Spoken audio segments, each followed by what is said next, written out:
जो था ना वही मैंने अब कर दिया है। रिकॉर्डिंग आज का मत करना, शुरुआत में क्या रिकॉर्ड करोगे, उसको मत करना रिकॉर्डिंग में। गुरु की बातें कोई रिकॉर्ड मत करना कुछ। सभी जुड़ गए हैं। हाँ नमस्कार सर। नमस्कार। रिमी में आपका नाम आ रहा है, मैं कुछ क्या प्रॉब्लम है इसमें इंस्ट्रूमेंट में समझ नहीं आ रहा है, क्योंकि डेस्कटॉप भी नहीं चला और मोबाइल मैंने ऑन किया, बड़ी मुश्किल से मोबाइल चलाया तो मेरे को पिक्चर मुझे नहीं दिख रही किसी की। वर्मा जी कह रहे हैं बाकियों को दिख रही है, मैंने कहा चलो बाकी दिख रही है, चलो काम चल रहा है इसमें थोड़ा तो हम लोग को तो दिख रही है सर सबकी। दिख रही तो अच्छी बात है। सर नमस्कार। नमस्कार नमस्कार नमस्कार। मैं किसी की पिक्चर नहीं देख पा रहा हूँ, क्या मुझे दिख नहीं रहा, मुझे केवल आवाज तो सुनाई दे रही है। सर तो हम सभी सारे जुड़ आपके दर्शन अभिलाषी थे और हमें आप चलिए दर्शन हो रहे हैं। मैं भी बहुत ईगर था, मैं पौने 8 से लगाऊं, मुझे लगा नहीं, अल्टीमेटली जब 8 बज गया रिम्मी जी भी मैसेज कर रही थी, फिर मैंने कहा अब तो बात करूं यार, क्यों नहीं ये कनेक्ट हो रहा है।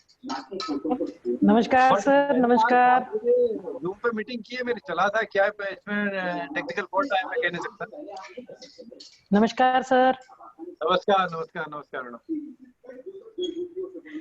सभी जी नमस्कार। और क्या, नमस्कार जी। बहुत दिन बाद क्लास शुरू हुई सर, बहुत दिन बाद। बहुत दिनों बाद शुरू हुई है, मैं इसके बारे में कुछ बात करना चाहता हूँ। पहले सब जुड़ गए तो वर्मा जी हम अपने प्रेयर कर लेते हैं, प्रेयर तो शुरू कर दें, प्रार्थना कर लें। हाँ आप प्रेयर शुरू करें सर, क्योंकि मैं सबको एक बारी जोड़ लेता हूँ। हाँ ठीक है। नमस्कार सर। नमस्कार नमस्कार नमस्कार।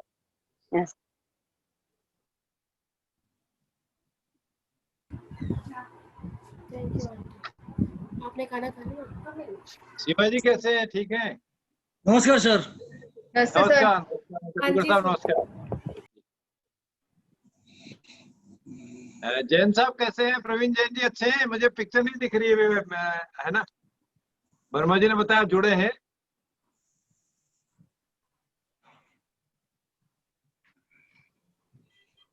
अच्छा चलिए पहले प्रेयर अभी नहीं है वो, प्रेयर करके दोबारा हमारी प्रेयर प्रार्थना कर लेते हैं। आपको याद होगी, उसको पढ़िए मेरे साथ। और आज स्पीकर आप सारा ऑन रखना, ऑफ मत करना, स्पीकर को म्यूट मत करना, स्पीकर ऑन ही रहने देना सारे। शुरू करें। कराग्रे लक्ष्मी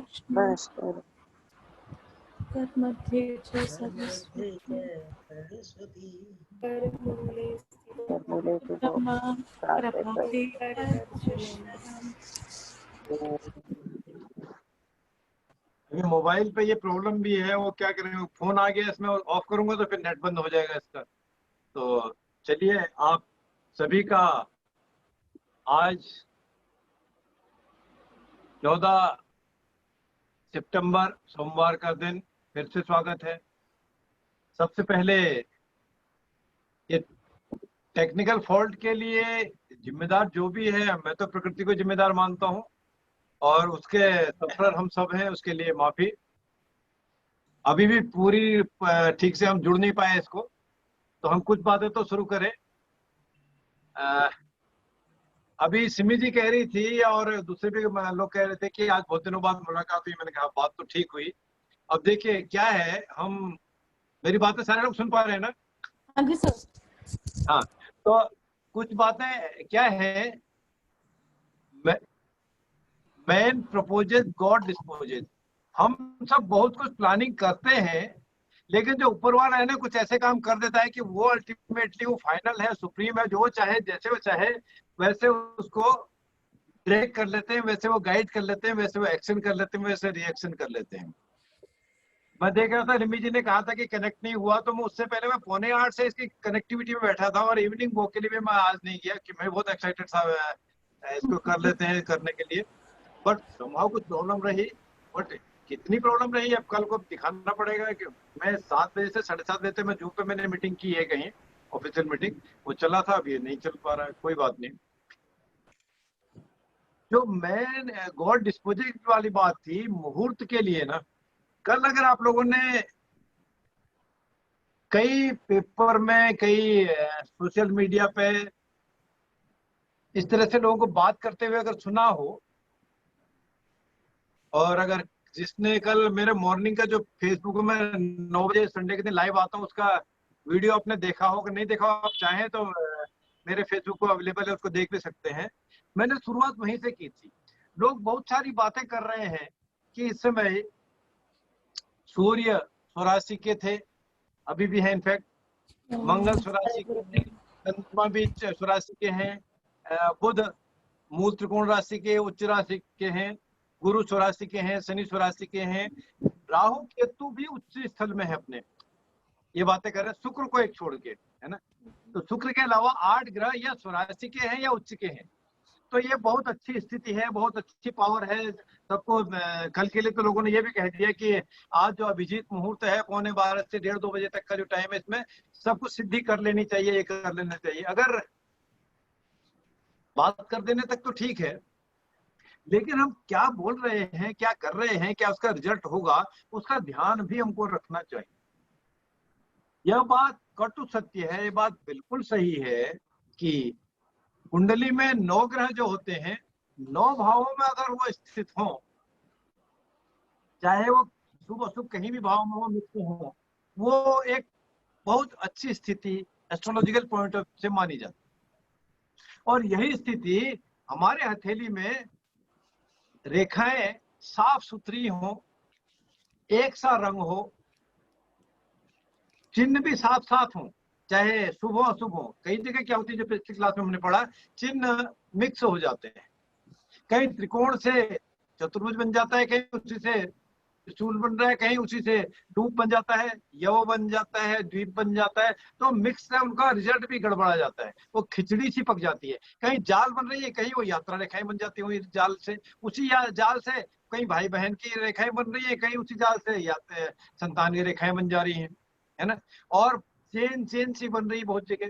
तो वो शुभ अशुभ मिक्स होना बड़ा गड़बड़ सा है। इसी तरह ज्योतिष में भी अगर 9 ग्रह अलग अलग हो, 9 ग्रह अलग अलग हो, 9 भावों में हो सकते हैं, 3 भाव तो खाली रहेंगे क्योंकि भाव तो 12 हैं, राशियां 12 हैं, लेकिन ग्रह तो 9 ही है। तो वो एक शुभतम स्थिति मानी तो जाती है। लेकिन क्या जिसके लिए अष्टमेश शनि होंगे, स्वराशि के होंगे अष्टम में, क्या उसके लिए वो बहुत अच्छे शुभ फल देने वाले होंगे? अष्टमेश मंगल स्वराशि के हों, कैसी स्थिति में होंगे? छठे भाव में चंद्रमा स्वराशि के भले ही हो, 8वें 12वें में चंद्रमा स्वराशि के ही हो, तो उसके लिए भी क्या अच्छी स्थिति होगी? बुध अशुभ भाव में हो, 6, 8, 12 में हो, भले ही स्वराशि के मूल त्रिकोण के उच्च के हो, क्या वो अच्छी स्थिति होगी?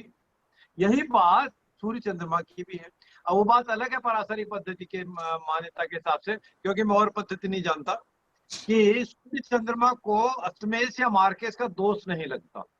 अर्थात दूसरे 7वें 8वें 6ठे 12वें भाव में सूर्य चंद्रमा अगर स्वराशि के हैं या स्थित है, मार्केश का दोष नहीं लगता। लेकिन दोष का मतलब ये कतई नहीं है कि वो कुछ भी कष्ट नहीं करेंगे, कुछ भी कष्ट नहीं देंगे। आपको अटपटा लग रहा होगा कि कहाँ हम तो केमिस्ट्री की एडवांस पढ़ने के लिए आए थे, कहाँ ये ग्रहों की बात और दूसरी फैलाने वाली बात शुरू कर दी कि शायद कुछ एक्सक्यूज बना रही है, वीडियो नहीं चल रही प्रॉपर। ये है आपका मानना सही भी कुछ हद तक हो सकता है, पर मेरी इंटेंशन ऐसी नहीं है। मैं इंटेंशनली क्या कहना चाह रहा हूं, समय बड़ा बलवान है। जो मैंने शुरुआत की थी, मैन प्रपोजेड गॉड डिस्पोजेड। इंसान हम सब प्लानिंग करते रहते हैं, लेकिन भगवान ने आंधी तूफान सुख दुख कष्ट सब चीज दे देता है ना। तो वो कष्ट सारी चीजें दे देता है, अच्छी बुरी बातें अप्स डाउन दे देते हैं। तो उसके लिए हमको मुहूर्त का चयन बड़ा इंपॉर्टेंट है। कल के लिए जो वृश्चिक लग्न लोगों ने बताया 12:15 से 1:30 बजे तक के बीच का लग्न, क्या वो सिद्धि का ही लग्न है क्या? पहले तो वृश्चिक लग्न ठीक है, वो शीर्षोदय पृष्ठोदय और पॉइंट ऑफ व्यू से अगर आप देखते हो, ठीक है शीर्षोदय लग्न है, तो क्या हमेशा शीर्षोदय लग्न ही होना अच्छा है क्या? उसमें सिद्धि की बात कर रहे हैं आप। सिद्धि की जब बात करते हैं, तांत्रिक क्रिया की जब बात करते हैं, तो वृश्चिक लग्न क्या अच्छा है। वृश्चिक लग्न की राशि तांत्रिक क्रिया के लिए, सिद्धि के लिए अष्टम भाव भी है। तो अष्टम भाव में अगर वृश्चिक लग्न हो, वृश्चिक राशि हो मुहूर्त के लिए भी, तब वो ज्यादा उत्तम है। मेरे कहने का मतलब है कि हर चीज के लिए ये ग्रहों की स्थिति या जो उत्तम अभिजीत मुहूर्त बताया था या वृश्चिक लग्न बताया था, मेरे वीडियो देख, मैंने भी उसमें कहा था सिद्धि आप कर सकते हैं, लेकिन सबके लिए वो अच्छे ही फलदायी हो, सुखकारी हो, ऐसा जरूरी नहीं है। अब मैं क्यों उस बात को थोड़ा सा जोर दे के कह रहा हूं, उसका रीजन है, आज क्या है, कृष्ण पक्ष है, द्वादशी तिथि है, पितृपक्ष चल रहे हैं और सोमवार का दिन है। जो मैं इस यंत्र को, जो परेशानी समझ में आ रही है, और कल से गुरु मार्गी भी हो गए और अभी 23 को राहु केतु भी स्थान परिवर्तन करने वाले हैं। तो इसका अब जो बात थी हमारी द्वादशी तिथि, कृष्ण पक्ष और ये पितृपक्ष की, द्वादशी तिथि कैसी, भद्रा तिथि है। नंदा, भद्रा, जया, रिक्ता, पूर्णा, 5 तिथियां है ना। प्रतिपदा नंदा है, द्वितीय भद्रा तिथि। भद्रा का मतलब क्या है, रुकावट है। मेरी बात समझ में आ रही है, ये वास्तव में रुकावट है। एक तो रुकावट का वजह मेरे समझ में तो मुहूर्त के पॉइंट ऑफ व्यू से ये समझ में आई, क्योंकि जैसे ही हमने अभी आज हफ्ते का शुरुआत है, पिछले हफ्ते मेरे कलीग आए थे, उन्होंने कहा सर ये काम कैसे, कुछ काम था, ऑफिसर काम था। मैंने कहा बाबू दो चीज है, कोई काम हमने आज ही शुरू करना हो और हम ही उसके सुप्रीम अथॉरिटी हो, हमारे पास ही पावर हो, तो मैं शायद आपकी बात से सहमत होता। और वो क्रिश्चियन है, ठीक, जो बात कही थी वो क्रिश्चियन है। मैं तब आपकी बात ठीक थी।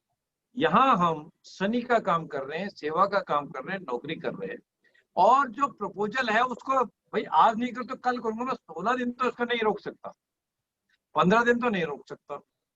एक आध दिन में ना भी करना चाहूँ, एक आध दिन ऑफ भी ले लूं, तब भी बहुत वर्किंग डे है ना। और इसकी रिपोर्टिंग कई स्टेज तक जाएगी, जब टॉप पर पहुंचते पहुंचते तक वो पता चलेगा भाई क्यों इनिशिएट नहीं हुआ।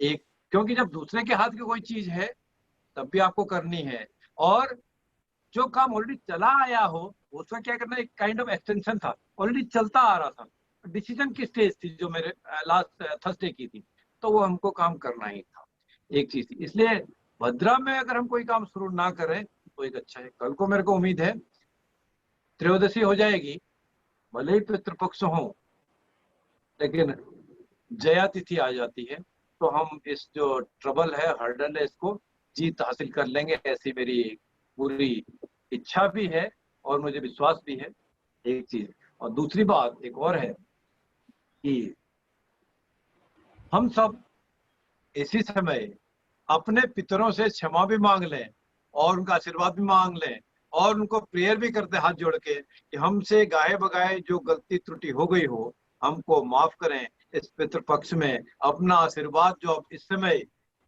साक्षात रूप से हमारे निकट नहीं है, जो दुनिया में कहीं दूर जाके हमको देख रहे हैं, वो अपनी कृपा दृष्टि बनाए रखें। इस तरह की प्रेयर हम जरूर कर लें। मैं तो प्रेयर कर रहा हूँ इसी बात को, और इसी बात को कहते हुए तो ये भद्रा की जो बात थी, रुकावट का वजह ये कुछ समझ में आता है। अब सब कुछ होने के बाद देखिए, मोबाइल से कनेक्ट तो किया, लेकिन फिर मेरे को नहीं दिख रहा वीडियो, और नहीं दिख रहा तो मेरी बार बार दिखती है, इसमें मैसेज आ रहा है डॉक्टर ललित पंडित स्पीकिंग, तो मैं समझ रहा हूँ हाँ ये कंटिन्यू हो रहा है, बात समझ में आ रही। अब इसमें मनोज जी इसमें आ रहा है योर वीडियो इज स्टॉप। चलिए इसको आप कोई बात नहीं, इसको छोड़िए। अब दूसरी बात जो हमने बात करनी थी, जो हमने बेसिक में बात की है, बातें बहुत हो गई हैं, हमने टाइम वैसे ही आधा घंटा हमारा लग गया था और यहाँ 10-5 मिनट हम और बातें करते रहे। अब उसी बात को हम थोड़ा सा आगे बढ़ाने की कोशिश करें, है ना। तो उसका मैं एक बात बताता हूँ। अब हमारे को जो एडवांस की बात शुरू की थी, इससे हमको क्या क्या आइडिया लगता है, जो हमने अभी तक बात की थी उसमें कितना वैल्यू एडिशन हम कर सकते हैं, उसको सुनिए। हाथ से क्या पता चलता है, हमारा हाथ का मतलब आप समझते हैं, हथेली से क्या पता चलता है। किसी भी जातक अभी तक जो बातें की थी वो तो है, उसका मतलब ये नहीं कि उसको आपने इरेज कर देना है, वो बातें बेकार थी, वो टाइम पास थे, ऐसा नहीं, वो बातें तो है ही। उसमें वैल्यू एडिशन क्या हो गया है, जो हाथ है हमारा, हाथ का साइज जो है, हाथ का डिजाइन जो है, हाथ का प्रकार जो है, आकार जो है, किसी भी जातक जातिका के कैरेक्टर, चरित्र का पता चलता है। जो सीपीयू की बात की थी उसके अलावा चरित्र का पता चलता है, और उसकी टेंडेंसी कैसी है, उसकी प्रकृति कैसी है, उसका पता। हाथ से सीपीयू के अलावा चरित्र का और प्रकृति का पता चलता है। और ये उंगलियां हैं हमारी, फिंगर्स जितनी भी हैं, चारों, पांचवा अंगूठा नहीं, चारों उंगलियों से, दोनों हाथ की उंगलियां निकालेंगे तो 8 उंगलियों से हमारे जो समय चल रहा है, गोचर चल रहा है, टाइम ऑफ इवेंट है, उसका पता चलता है। मीन्स उसके लिए कहा है, अब गोचर के लिए तो बात कुछ अलग थी, हम टाइम ऑफ इवेंट निकालेंगे। शुरुआत के मैं तो आज ही मूड था, लेकिन पिक्चर में देख नहीं पाऊंगा, दिखा नहीं पाऊंगा, तो कल को कोशिश करेंगे। तो उंगलियों से बताया गया है, कहा गया है, माना गया है कि दशा और अंतर्दशा तथा घटनाओं का पता चलता है। चरित्र प्रकृति हथेली से घटनाओं का, दशा अंतर्दशा अर्थात टाइम का क्या संभावना है, कैसा समय चल रहा है, उसका पता चलता है। ठीक है, अब थोड़ी सी पुरानी बातें थी, उन्हीं को मैं आगे बढ़ाते हुए, अच्छा वर्मा जी एक चीज बताएंगे, 40 मिनट बाद स्टॉप होगा क्या आज फिर? जी सर, स्टॉप होगा ना? तो मैं आपको पहले बता दूंगा, सूचित करूंगा। हाँ ठीक है, स्टॉप होगा तो फिर कहीं दिक्कत होगी पता नहीं, फिर चलिए, मैं तो चाह रहा हूँ ना स्टॉप हो, कंटिन्यू चले तो ठीक है। अभी कंटिन्यू करें सर। अच्छा चलिए, तो अब क्या था जो हमने बात की थी, समुद्रिक शास्त्र जो था कैसे बना, क्या बना, इसकी हमने थोड़ी सी कहानी, हिस्ट्री बात कर ली थी। अब इसमें फिर वही बात है, ये माना गया है कि समुद्रिक शास्त्र का कथन या समुद्र ऋषि का कथन है, समुद्रिक शास्त्र में जो बातें कही हैं कि ये इतनी एक्यूरेट है, या तब भी जब ये बना था तब भी, तब से आज तक अक्षरशः ऐसी एक्यूरेसी लेवल इनका है कि समय समय पर विद्वानों द्वारा समुद्र ऋषि के या समुद्र के वचनों की साक्षी दे मान ली गई, या उनकी कस्में लोग खाने लगे। इसमें जो बातें थी वो बात सही है। लोग मीन विद्वानों से मतलब, विद्वत परिषद से मतलब है, देवज्ञों से मतलब है, देवतुल्य लोग हैं। तो मीन्स जो समुद्र शास्त्र में जो बातें कही हैं वो 100% एक्यूरेट ही है। ये बात अगर आपने कभी देखी हो, आपको मैं प्रमोट नहीं कर रहा हूँ कि आप जाएं, करें, देखें या चेक करें, पैसा खर्च करें, उसके लिए मैं नहीं कर रहा हूँ, रिस्ट्रिक्ट भी नहीं कर रहा हूँ कि हम ना जाएं, बिल्कुल। एक साउथ इंडियन नाड़ी पद्धति जो है, जो जैन साहब पढ़ाते हैं, भृगुनंदी नाड़ी नहीं, जो अंगूठे वाली नाड़ी का यूज करते हैं, वो कोयम्बटूर के पास तमिलनाडु में एक कोई गांव है, वहां कुछ ताम्र पत्रों से निकले हुए, ताड़ के पत्तों में कुछ चिन्ह बने हैं, उनसे कुछ अंगूठे की छाप लेके पढ़ने का प्रावधान है। वो तभी आपसे पैसा लेते हैं, तभी आपसे चेक करते हैं, आपको प्रेडिक्शन के लिए बुलाते हैं, जब आपके उनके पास इसका छाप मिल जाए। और छाप मिल जाए, वो तमिल में लिखी है, आप, मैं तो नहीं जानता, शायद कोई जानता तो पढ़ भी ले, तो वो कुछ स्पीक करते हैं, बताते हैं प्रेडिक्शन के बारे में। और जब जिसकी नहीं मिलती उसके बारे में सॉरी कर देते हैं, मना कर देते हैं, नहीं मिलता है। यही बात कहीं रावण संहिता में भी, जो ओरिजिनल रावण संहिता के लिए जो दावा करते हैं, उसमें भी इस तरह से बातें कही हैं। तब वो क्या बातें कही हैं, उस बात से वो ताम्रपत्र हो या जो नाड़ी वाले, जो साउथ इंडियन नाड़ी पत्र अंगूठे से छाप से बात कर रहे हैं, वह बातें ट्रिक उनके पास है या रियल में है, ये तो मैं बहुत ज्ञानी उसका नहीं हूँ।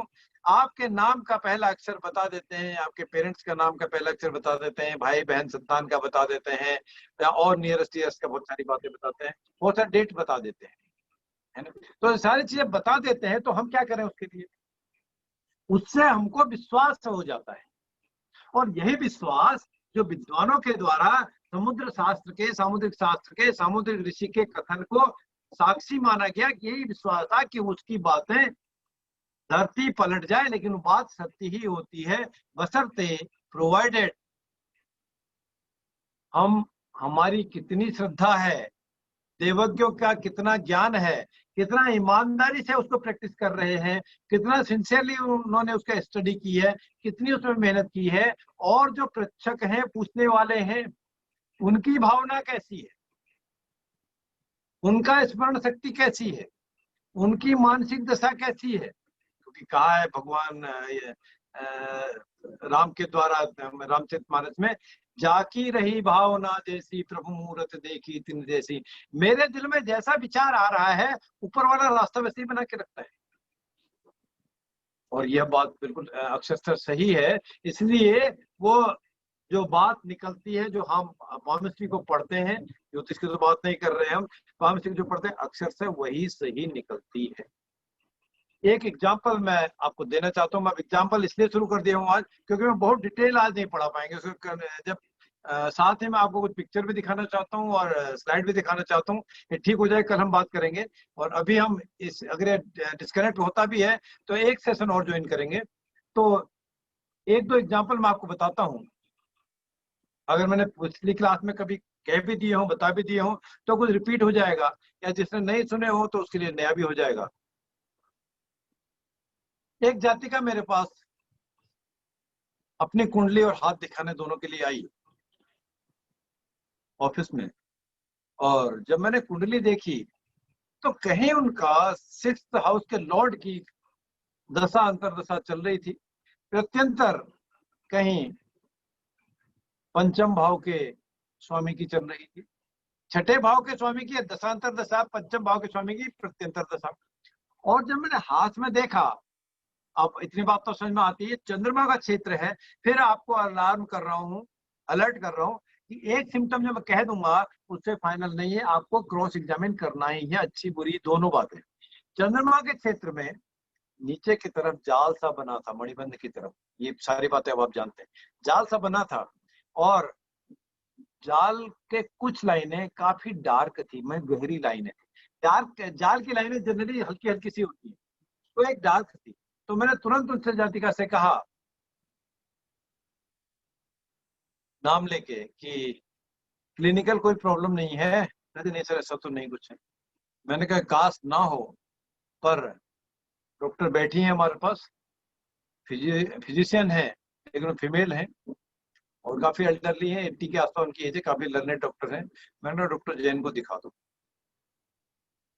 नहीं, वो कहती नहीं, उन्होंने मुझे कुछ कहा था, एडवाइस की थी, और मेरा अब अगले हफ्ते जाऊंगी। मैंने कहा अगर दिखा लो, आज सीरियस है कुछ, मैं सीरियस तो नहीं है, सीरियस काश ना हो, पर जब उन्होंने कुछ एडवाइस किया तो जाके दिखाइए और मेरे को कल बताना, और आज ही अगर जाओ तो डॉक्टर के पास जब निकलो तब बता देना ऐसा क्या हुआ। तो मैंने तुरंत कह दिया, मैंने कहा तुम्हारे को गायनी प्रॉब्लम कुछ नहीं है क्या, कुछ न कुछ है, जाके आप बताना। तब तक कोई और आ गए सज्जन, मैंने बात हटा दी, वो भी चली गई। शाम को उनका 9 बजे फोन आया, सर आपने जो बात कही थी ना, मैं दिखाया गया, उसको दिखाया, उसने माइनर सर्जरी रिकमेंड किया है, आपको कुछ करेक्शन कर दी। मगर चल, मैं इतनी बात जानना चाहता था। अर्थात ये सामुद्रिक शास्त्र जो है ये बात बताता है, सारी बातों को चेक करता है। ये एक घटना हुई है।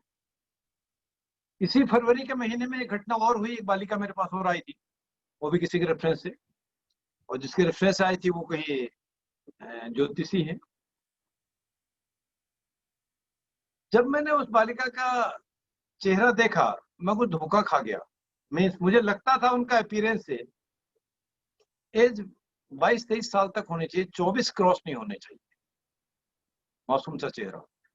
जब मैंने डेट ऑफ बर्थ देखी, वो तो 32 प्लस हो चुकी थी फरवरी में। और जब कुंडली में देख रहा था, कुंडली में ऐसा कोई योग दिखता नहीं था कि उनकी शादी न हो। तब क्या हुआ, जब मैंने हाथ देखा उनका, हाथ देखने के बाद जो आपको भी बताया मैंने, और एग्जाम्पल भी बताया था कि एक कन्या ऐसी पड़ रही थी और उसके हाथ में 5-6 विवाह की रेखाएं आई और कुछ सीन सा हो गया था और रोने लगी बात थी, मैंने आपको बताया भी था, आपको याद हो। तो जो विवाह की रेखा या संयम रेखा या काम भाव की रेखा, जो भी नाम लेते हैं, छोटी छोटी कई सारी थी। कई सारी का मतलब जाल टाइप का था, 7-8 लाइनें थी। 7-8 लाइनों को जाल क्या होगा, खड़ी रेखाएं कम है लेकिन पड़ी रेखाएं तो बहुत सारी थी। हाथ देखने के बाद मैंने तुरंत उनसे कहा कि वास्तव में आपकी शादी नहीं हुई। अब मैं कह तो रहा हूँ, और वो लगभग यही 8-8:30 बजे का टाइम था। बड़े विश्वास से भरोसे से आई थी और अकेले रूम में थी मेरे पास। तो उन्होंने देखा, कहती हाँ सर। मैंने कहा आप सही हो तो तुम्हारी बात ही सही हो, पर ये हाथ तो नहीं बता रहा है कि तुम्हारे कभी किसी से रिलेशन नहीं रहे हुए हैं। वो एकदम सन्न सी रह गई और पीछे ऐसे देख के कुर्सी में बैठी। मैं कहा अगर मैं गलत कह रहा हूँ तो माफ करना, और मेरी बात गलत ही हो ऐसा मैं चाहता भी हूँ, पर ये हाथ तो नहीं बता रहा। वो एडमिट कर गई कि हाँ मेरे रिलेशन थे। अब जब मैं उसके बाद देखता हूँ बात सही सी आने लगी हाथ से, फिर मैंने कुंडली मिलाई, यहीं बैठा हुआ इसी सीट में।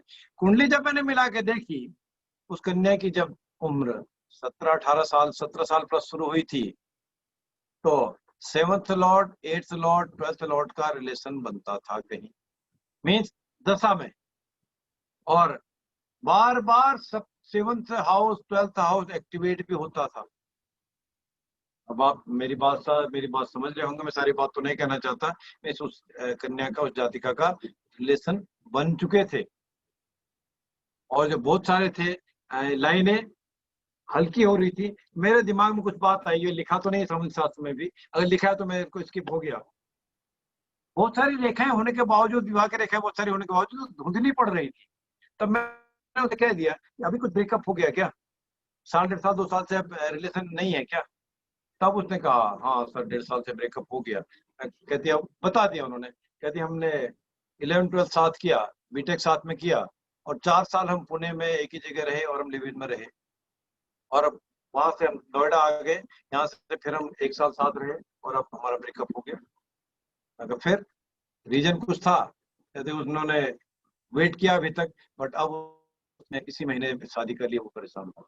ये हथेली दिख रही है, लेकिन जब कुंडली को मैंने बारीक से देखा, जब 6th house 12th house 6th Lord 12th house के रिलेशन बन रहे हैं दशा गोचर में, तो ये लिंक दिखता है। तो हथेली भी बहुत सारी चीजें बता रही है।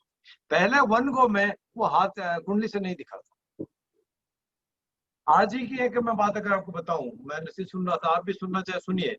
एक से विद्वान का एनालिसिस था कहीं। अमित शाह जी जो हमारे गृह मंत्री हैं, वो कल सुना फिर एडमिट हुए एम्स में।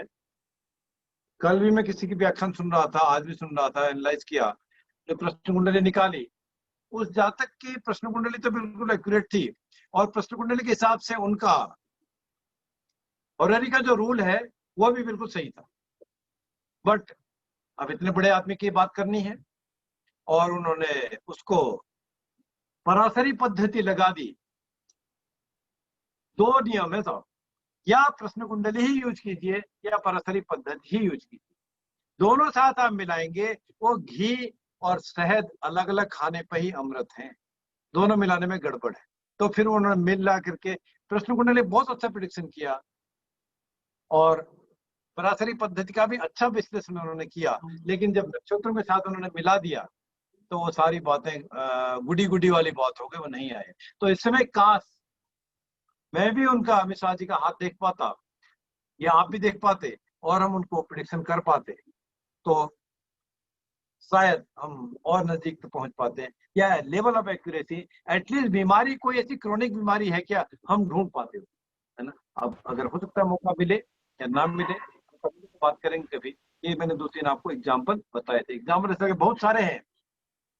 अब एक बात मैं आपको जानना भी चाहता हूँ, सुनना भी चाहता हूँ, और आपके यहाँ फिर से इकट्ठा होना, ये बात बताता है कि आपको मेरे से कुछ न कुछ अच्छा लगा हो, फिर इसीलिए आप जुड़े हैं। और मुझे तो इंटरेस्ट आता ही है, क्योंकि मेरा तो यही पैशन है। और जब बात करते हैं लोग, मैं तो कहता हूँ मैंने ये नशा सीखा, पढ़ने पढ़ाने का नशा सीखा, और इसी नशे को मैं कंटिन्यू करता रहना चाहता हूँ अपने लाइफ स्पेन में, क्योंकि छूटेगा तो नहीं है। इस बारे में आज की तक की बात या पीछे कोई बात आप बात करना चाहें तो बात करें, ये तो फिर हम आगे की बात फिर कंटिन्यू करेंगे। अब ये ओपन फोरम में मैंने आपसे रिक्वेस्ट की थी कि आप इसको ऑडियो को बंद मत करना। अगर बंद कर रखा है आपने, किसी म्यूट किया तो उसको अनम्यूट कर लें, बात करना चाहे कर लें, नहीं तो फिर मैं इसी कड़ी में कुछ और बातें आपको करूंगा एग्जाम्पल के रूप में ही सही, या और भी जो इसका एडवांस की बातें हैं उसके बाद मैं शुरू करता हूँ। आसिमी मैडम, क्योंकि मैं चेहरा नहीं पा रहा है, इसलिए मैं नाम दे देता हूँ जी। हाँ जी जी सर। मुझे लग तो रहा है कि सर मैं बोर चलिए। कर रहा हूँ आपको। नहीं नहीं नहीं, बोर नहीं कर रहे सर, बोर नहीं कर रहे। ठीक है, चलिए आगे चलिए, सीखते हैं। और किसी को कुछ कहना आज है? थोड़ा जो जी। इसके ऊपर आपने सारे कुंडली के ग्रह, उसके बारे में कुछ डिटेल में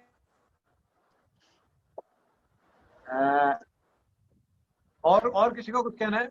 मैं इसी को सिमी मैडम की बात ले लेता हूँ, उसी को शुरू करता हूँ। जी सर,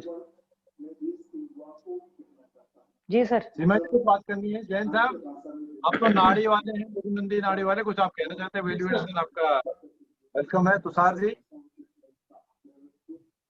जिम्मी बेटे, आपको भी कुछ पूछना है? नहीं सर, सब क्लियर है सर। तो आप जैसे सिमी मैडम ने कहा कि ग्रहों के बारे में बात करें, मैडम ट्रूली स्पीकिंग सच बात यह है कि एस्ट्रोलॉजी हमने पढ़ी है, उसका ग्रहों का जो कार्यकत्व है उसका कुछ हिस्सा इन टोटलिटी पामिस्ट्री में यूज नहीं होता, लेकिन मिलती जुलती चीजें, बहुत सारी बातें वैसी ही हैं। मैंने एग्जांपल भी दिया था कि ग्रह जैसे सन से लेके राहु केतु तक एक सीरियल अलग है, और वो सीरियल कैसे वारों में डेज में कर दिया है, Sunday Monday Tuesday Wednesday Thursday Friday Saturday Sunday, है ना। और इस तरह राहु केतु पे सैटरडे के बाद राहु केतु कर लेते हैं, या राशियों के स्वामित्व से हम बात कर लें, वो भी जंबल है। लेकिन पामिस्ट्री में एक तो रिलेशन अलग है, पहली उंगली तर्जनी गुरु की, दूसरी उंगली मध्यमा शनि की, तीसरी उंगली सूर्य की रिंग फिंगर, चौथी उंगली कनिष्ठिका बुध की, है ना। अच्छा, चार तो उंगलियां हैं, बाकी चार 5 ग्रह जो है उनके बारे में तो उंगलियां तो नहीं है। अंगूठे को कुछ ही ग्रह का नाम नहीं बताया गया है, अंगूठा तो राजा है। और पर्वतों में, बाकी पर्वतों में इन ग्रहों का नाम भी बताया है ना। अब सूर्य का पर्वत सूर्य की उंगली के नीचे, है ना। चंद्र का पर्वत कलाई में नीचे की तरफ, अंगूठे के दूसरी तरफ। मंगल के पर्वत अंगूठे की जड़ में, और ये चंद्र पर्वत के ऊपर। बुध चंद्र पर्वत मंगल के ऊपर, और ये कनिष्ठिका उंगली के नीचे का हिस्सा। गुरु पहली उंगली इंडेक्स फिंगर, तर्जनी जिसको कहते हैं। शुक्र ये अंगूठे के नीचे सबसे उभरा हुआ पर्वत। शनि महाराज, और ये मध्यमा के नीचे ये शनि पर्वत है। इनका सीरियल भी नहीं है, जम्बल है कहीं। ये उसी तरह जम्बल है कि मेष राशि के स्वामी मंगल हैं, वृषभ की राशि शुक्र हैं। सर मैं इनकी बात कर रही थी, ये फोर्स जो की मेष लगन, इससे मेष देखते हैं, जो फोर्स वृष की बात देखते कर हैं, रहे हैं मिथुन देखते हैं। मैडम बिल्कुल ईमानदारी की बात कह दूं, वो कह दिया है, आजकल लोग लिखने लग गए हैं, उसका कोई सेंस बनता नहीं है। हमने क्यों एक पोर को बेस बता दिया, दूसरे को कुछ और बता दिया। इसका रिलेटिविटी हाउस की तरह है, भाव की तरह कोई रिलेटिविटी बनती नहीं है। मैंने बताया आप लोगों को इसीलिए है, शायद सेकंड वाली जो क्लास हमने की थी उसमें नहीं बताया था, बताया सिर्फ इसीलिए है कि लोग ऐसे प्रैक्टिस करने लगे हैं, और नाम हमको आइडिया हो जाए कम से कम कैसे लोग क्या प्रैक्टिस करते हैं, क्यों करते हैं। सिर्फ उसका पर्पज वही था, क्योंकि राशि से हम इसको कुछ नहीं बात कर पा रहे। हाँ, कुछ विद्वान, स्पेशली भोजराज द्विवेदी जी की, जो अब दुनिया में नहीं है, बहुत विद्वान थे, उनकी अगर आप पामिस्ट्री की किताब देखें तो उन्होंने अंगूठे से आपका लग्न बताने की कोशिश की है।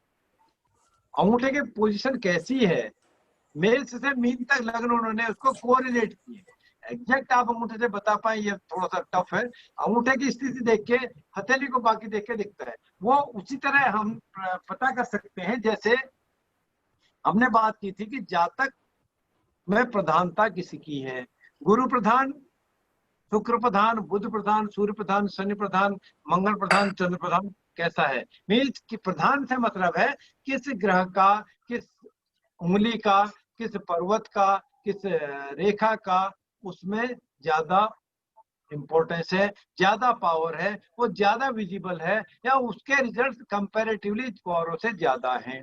अब प्रधान का मतलब, प्रधानता होने का मतलब ये बिल्कुल नहीं है, चाहे हम कुंडली की तरह ही बात करें, ज्योतिष की तरह, कि एक्शन बाकी। सीखनी है, पर्सनल।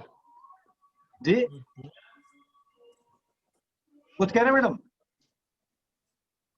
हाँ चलिए, तो प्रधानता का मतलब ये बिल्कुल नहीं है कि बाकी सेकेंडरी है या बाकी यूजर्स है, इसका मतलब नहीं है। मीन्स उसका effect, aspect aspect of astrology वाला एस्पेक्ट नहीं, उसका प्रभाव जो है कंपैरेटिवली ज्यादा है। या उसी तरह है, फिर मेरी तो वीकनेस है, फिर कहीं ज्योतिष की भाषा आ जाती है। आप अष्टक वर्ग में किस ग्रह को मैक्सिमम भाग्य के अंक मिले हैं, वो ज्यादा फल देने वाला है। फल अच्छे बुरे कुछ भी दे, ये तो शुरू की बात है, रिजल्ट ज्यादा देने वाला है। लेकिन वही ग्रह अगर आत्मकारक हो जाता है जेमिनी पद्धति के हिसाब से, मीन्स सबसे ज्यादा अंशों के हो जाए, और सबसे ज्यादा अंश भले ही 30 डिग्री के हो या बाकी ग्रहों से मैक्सिमम अंश जिसके हो, वो आत्मकारक का है फल सबसे बेटर माना गया है जेमिनी ऋषि के अनुसार।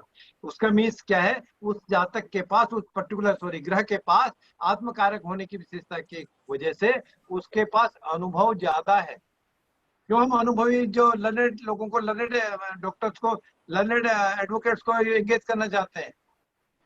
कोर्ट में कहा भी जाता है माय लर्नेड फ्रेंड, इसीलिए भी ना विद्वान है, मीन्स उसमें एक्सपीरियंस ज्यादा है, इसलिए उसका प्रभाव ज्यादा है। और अष्टक वर्ग में तो ज्यादा पॉइंट्स वाले, ज्यादा भाग्य अंक वाले, अगर चाहे 12वें भाव में अंक ज्यादा हो तो कैसा है, 6ठे 8वें में हो तो कैसा है, या कोई पर्टिकुलर ग्रह 6th 8th 12th लॉर्ड हो तो उसके मैक्सिमम पॉइंट्स हो, वो कैसा है, वो नेगेटिव है। लेकिन आत्मकारक जेमिनी पद्धति के हिसाब से अच्छा है। लेकिन जो पामिस्ट्री के लैंग्वेज में हम जो उसका बलि होना बताते हैं, प्रधान होना बताते हैं, गुरु से लेके शुक्र तक जो भी प्रधानता बता रहे हैं, उसके रिजल्ट पॉजिटिव ही हैं, अच्छे ही हैं।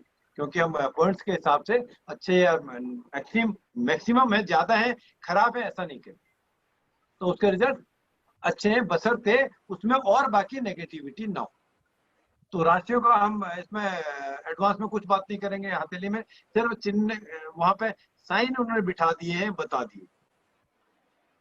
अब इसी कड़ी में एक बात और आ रही थी, अगर किसी को कुछ बात करनी है तो बीच में इंटरप्ट करके बोल रहे हो, मैं उसका जवाब दूंगा। फिर कौन सा हाथ पढ़े, क्या पढ़े, इसकी हमने कहानी तो पिछली क्लास में पढ़ ली है। अब फिर एक चीज जो रिसर्च में लोगों ने कही है, विद्वानों ने आज के समय के भी कुछ पुराने रिसर्च भी है, वो बताते हैं कि कौन सा हाथ बेटर है।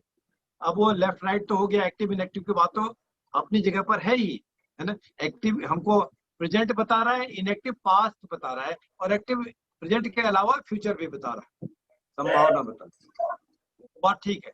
लेकिन अब इसमें क्या वैल्यू एडिशन हो गई है एडवांस पढ़ने में, कि दोनों का इंपॉर्टेंस तो है, कंपैरिजन हमको दोनों देखने, हाथ जब देखना है दोनों ही देखना है, तो बात सही है। अब एक चीज वैल्यू एडिशन होगी, जो इनएक्टिव हैंड है या बायां हाथ जो भी है, इनएक्टिव या बायां दोनों में से जो भी हो, वो इनएक्टिव हैंड बताता है, प्रोबेबिलिटी को बताता है। क्या प्रोबेबिलिटी थी, क्या प्रोबेबिलिटी है, क्या प्रोबेबिलिटी होने वाले की संभावना, फ्यूचर के लिए क्या संभावना, ठीक है।